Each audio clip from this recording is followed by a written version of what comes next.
Welcome back to another episode of the Solitude and Singletrack Podcast, where we talk about our lives as off-grid RV nomads living and competing with our dirt bikes. I'm Zoe Anderson, your host on this podcast, and today let's talk about a very hard pill to swallow for a lot of people, myself included. This is something that I've been wanting to work on, and I have been working on it, but progress is not always linear, so it's something that I'm continuing to try to work on. We're talking about accepting where you are in your riding journey. And if you think that this doesn't apply to you, you're probably who it applies to most, let's be honest, because we're talking about egos here. Let's set our egos aside and let's accept where we are as a rider. A lot of people like to think that they are a lot better than they really are. And the truth of the matter is, you're only as good as the work that you've actually put into it. That goes to say with everything in life. It's not just about riding, but of course riding is what we talk about here, so I'm going to make it apply to riding. But you can take this in whatever way you'd like to take it because, like I said, it applies to everything. I went to college to be a musician, and obviously I don't really play music anymore. And there were times, I'm a classical major, but I did a lot of jazz. I switched from jazz to classical midway through. And when I was studying jazz, we did a lot of soloing and following changes, and I always thought that I was better than I really was, and I would get really frustrated when I messed up on a solo or I wasn't following the changes right. And the reason I was so bad at it was because I just didn't practice as much as I should have. I didn't practice as much as the other people who were better soloists than I was. This caused me to have really, really low I'm not a very confident person at all.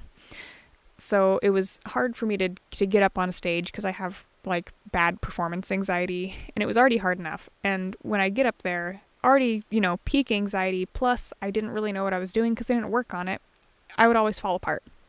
And that goes to say with almost everything in my life. So this is something that as a almost 30-year-old person, I really, really need to work on, and I strive to be better about.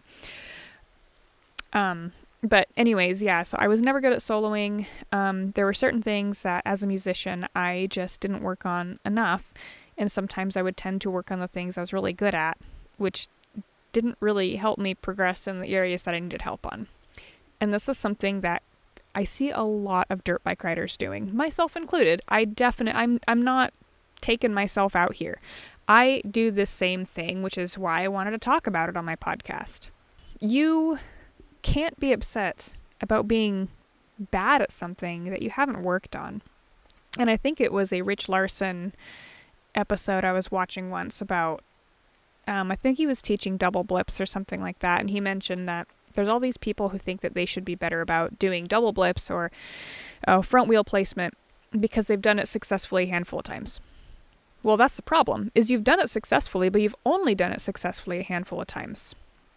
There's this theory that it takes 10,000 hours of practice to become a professional or an expert at something. And the same thing applies to dirt bikes. It applies to everything. You have to put in a massive amount of time before you are extremely proficient enough to have a skill down that it's reliable at any given moment.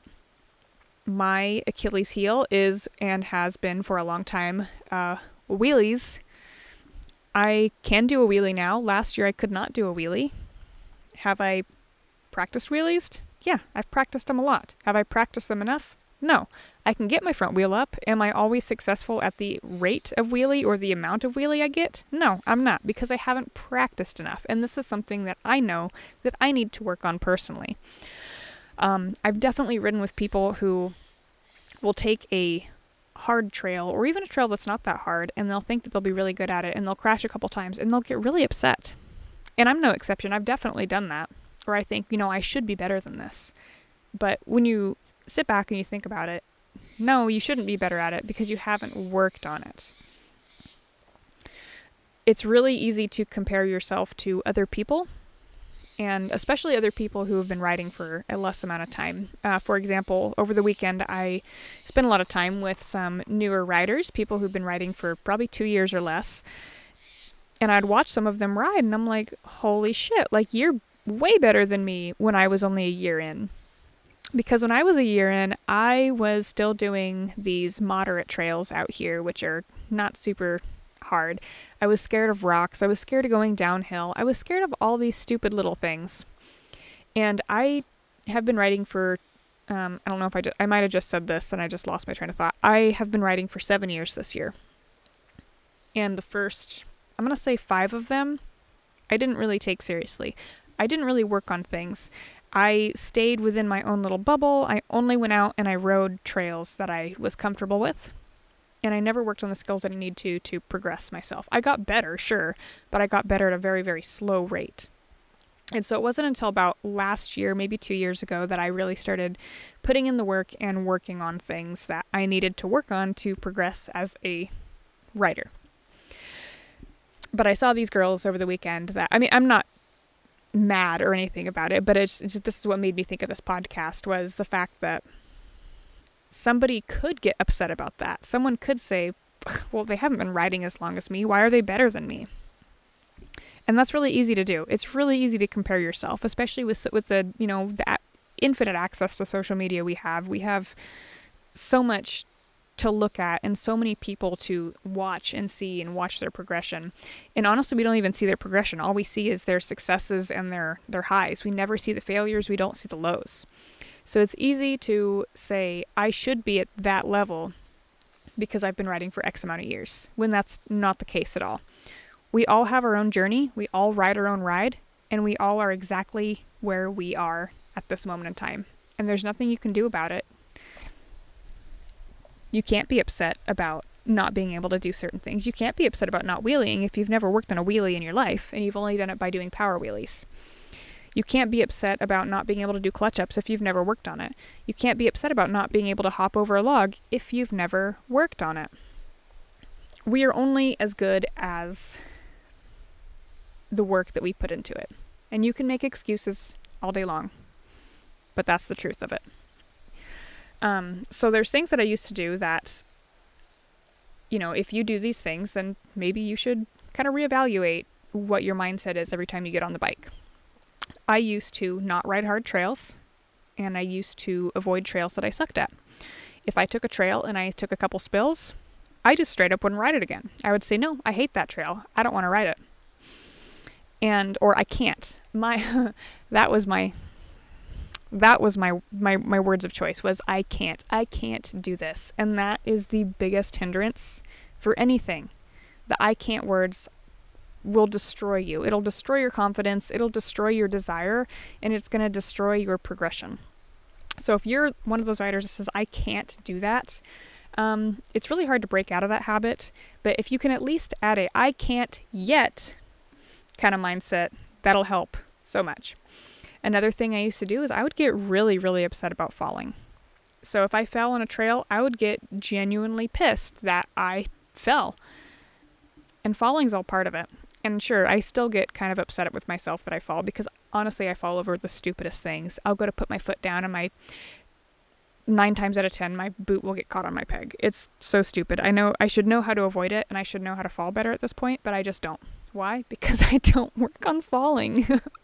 I don't work on falling the proper way. So therefore, I fall in really shitty situations. So yeah, if you're just getting mad about every time you fall, it's gonna be a really crappy ride. Another thing that I used to do is I would only stay well within my comfort zone. I'm not just talking about, just pushing yourself a little bit. I would stay so far in my bubble. Like, say my range was like, I guess if you're watching the video, if my range was here, I was staying in this range here. I would not go beyond that. I wouldn't push myself for speed. I wouldn't push myself for trails. I would just ride my own ride at my own pace, which is fine. But just know that you'll never progress if you don't push yourself. Like I mentioned earlier, like clutch ups and wheelies are something that I have been working on consistently recently and last year.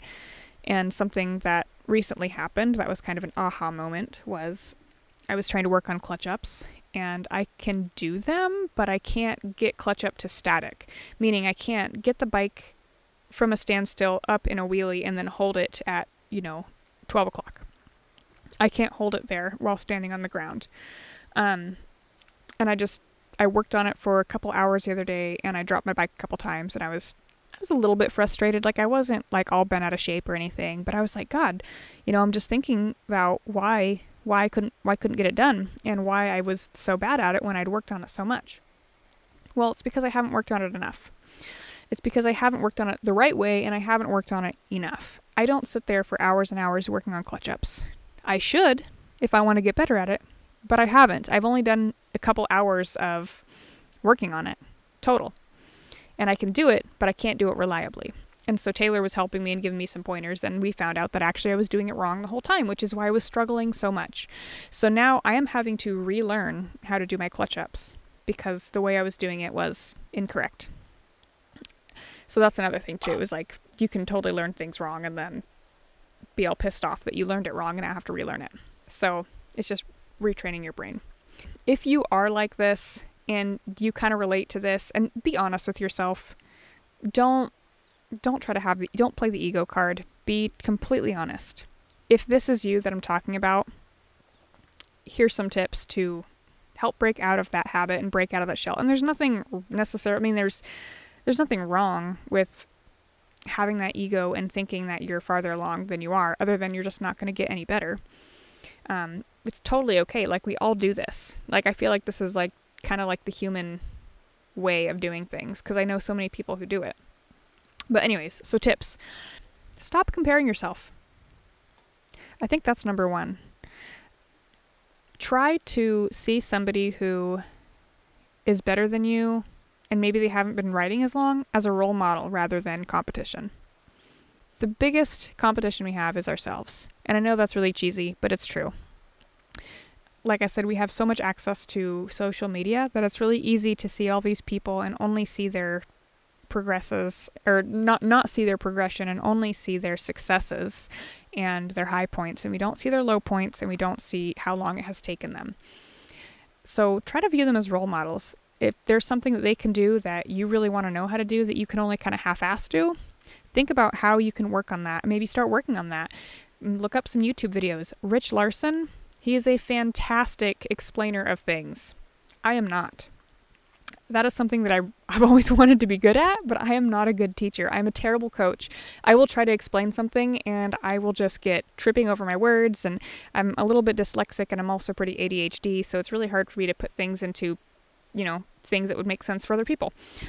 Another thing that you can do is try new things. That sounds really simple, but it can be really hard for people who are more timid riders like myself. Or even retrying hard things. Say you try to do a hill climb, or you tried to get over a log and you crashed and burned. Don't just quit. Don't just say, well, I can't do it. I don't want to do this today. No, dude, get up and you go hit it again. Go try something different. Maybe you're going too slow at it. Maybe your approach was bad. Try a different way.